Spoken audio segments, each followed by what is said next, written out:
हिंदू पौराणिक कथाओं के अनुसार नारद जी 3 देवियों का घमंड चूर करने के लिए बारी बारी से तीनों देवियों के पास जाते हैं और देवी अनुसुईया के पतिव्रत धर्म का गुणगान करते हैं। देवी ईर्ष्या से भर उठी और नारद जी के जाने के पश्चात भगवान शंकर से अनुसुईया का सतीत्व भंग करने की जिद करने लगी।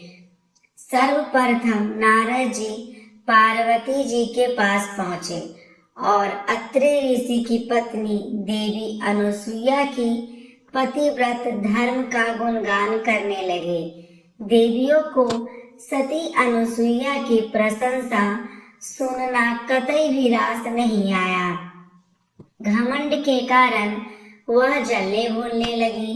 नारद जी के चले जाने के बाद वह देवी अनुसुईया के पतिव्रत धर्म को भंग करने की बात करने लगे। ब्रह्मा, विष्णु तथा महेश तीनों को अपनी पत्नियों के सामने हार माननी पड़ी और वह तीनों ही देवी अनुसुईया की कुटिया के सामने एक साधु के वेश में जाकर खड़े हो गए। जब देवी अनुसुईया इन्हें भिक्षा देने लगी तब इन्होंने भिक्षा लेने से मना कर दिया और भोजन करने की इच्छा प्रकट की। देवी अनुसुईया ने अतिथि सत्कार को अपना धर्म मानते हुए उनकी बात मान ली और उनके लिए प्रेम भाव से भोजन की थाली परोस लाई। लेकिन तीनों देवों ने भोजन करने से इनकार करते हुए कहा, जब तक आप वस्त्रहीन होकर भोजन नहीं परोसोगी तब तक हम भोजन नहीं करेंगे।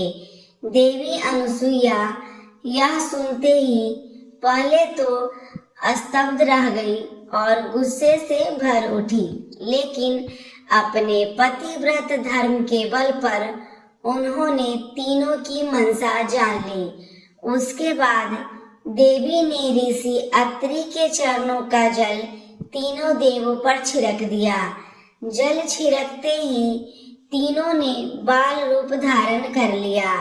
बाल रूप में तीनों को भर पेट भोजन कराया। देवी अनुसुईया उन्हें पालने में लिटाकर अपने प्रेम तथा वात्सल्य से उन्हें पालने लगी। धीरे धीरे दिन बीतने लगे।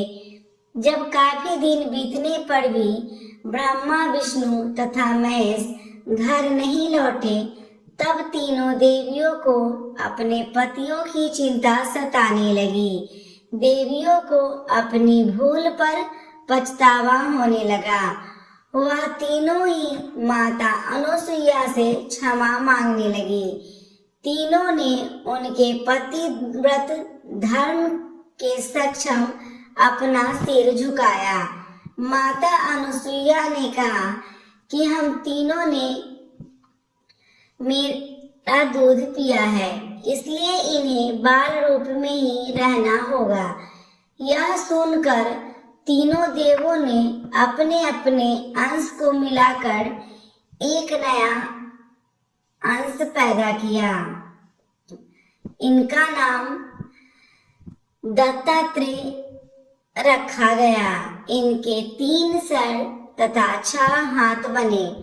तीनों देवों को एक साथ बाल रूप में दत्तात्रेय के अंश में पाने के बाद माता अनुसुईया अपने पति अत्रि ऋषि के चरणों का जल तीनों देवों पर छिड़का और उन्हें पूर्ववत रूप प्रदान दिया। दोस्तों, आपको कहानी कैसी लगी हमें कमेंट करके जरूर बताइएगा। कहानी अच्छी लगी हो तो वीडियो को लाइक, शेयर और चैनल को सब्सक्राइब कीजिएगा ताकि ऐसी ज्ञान भरी कहानी आपको देखने को मिलती रहे। धन्यवाद।